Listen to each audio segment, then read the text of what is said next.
Talk about the Memphis Grizzlies, man. The Memphis Grizzlies are about the third in the West right now. Is recording this half game behind the Golden State Warriors. They didn't have some impressive wins this season, and Ja's coming off a 2-game streak that's just been impressive. Dropped 46 on my Bulls head a couple nights ago. Dropped 52 over on the San Antonio Spurs. I mean, I don't even know why the Spurs came on the court in the second half. I mean, this dude was, hitting buzzer shots with one hand, had a tremendous dunk on Jacob Podol. And it was just, what he's doing right now kind of reminds me of early D Rose, like peak MVP D Rose. Now, granted, it's two different leagues. The league is much different now than it was then. The offenses are better than it was then. It's a more three-point heavy game than it was then.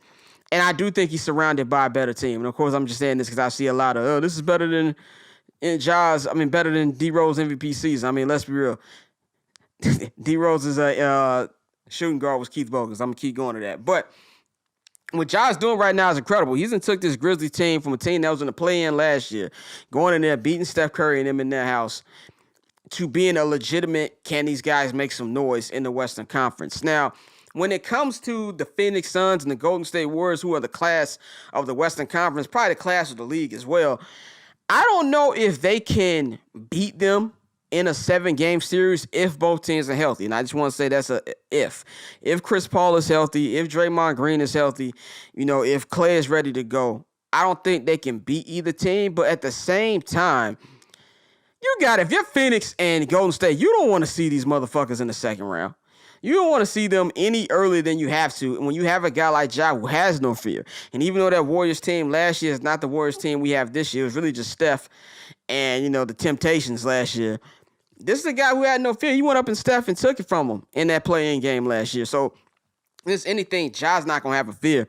And this Grizzlies team is pretty damn deep. They play great defense. They're great at rebounding. What Steven Adams has brought to that team has been tremendous. I mean, just watching them out-rebound the Bulls so easily the other night. I think he had like 17 rebounds at fucking halftime.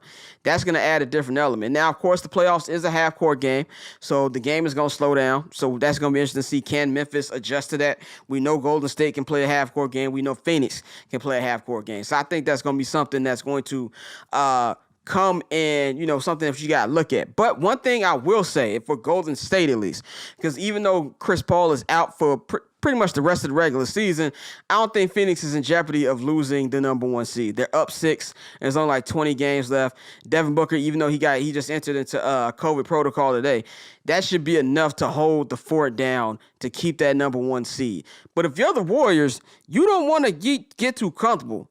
Grizzlies are only a half game out, and the Warriors have not looked impressive at all over these last couple weeks, not looked impressive at all without Draymond Green. Losing that 24-1 run given up to the Dallas Mavericks was just inexcusable at home, and then going to Minnesota without Anthony Edwards. Not granted, I know Clay didn't play, but just got outplayed by the Minnesota Timberwolves and let Cat do whatever he wanted to do. This is a team where they're not really playing good basketball right now. If they take their foot off the gas even further, then you might looking at a best-of-7 series in the second round against Memphis. And the Warriors are battle-tested. They can win on the road. They've proven this time and time again.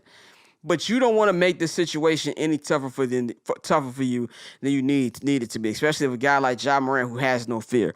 So, and this is the real first full year people looking at the Grizzlies as maybe a solid contender in the West. So this is not a situation where the Grizzlies, if they go out here and they lose early, this looked at as a disappointment. I don't say that. But this is a team that I feel nobody wants to play, especially if you're Golden State and Phoenix. So that's something I'm looking forward to see over these last couple weeks. Can they get that number 2 seed? And that's even going to help Ja in his MVP race. They can get a top 2 seed.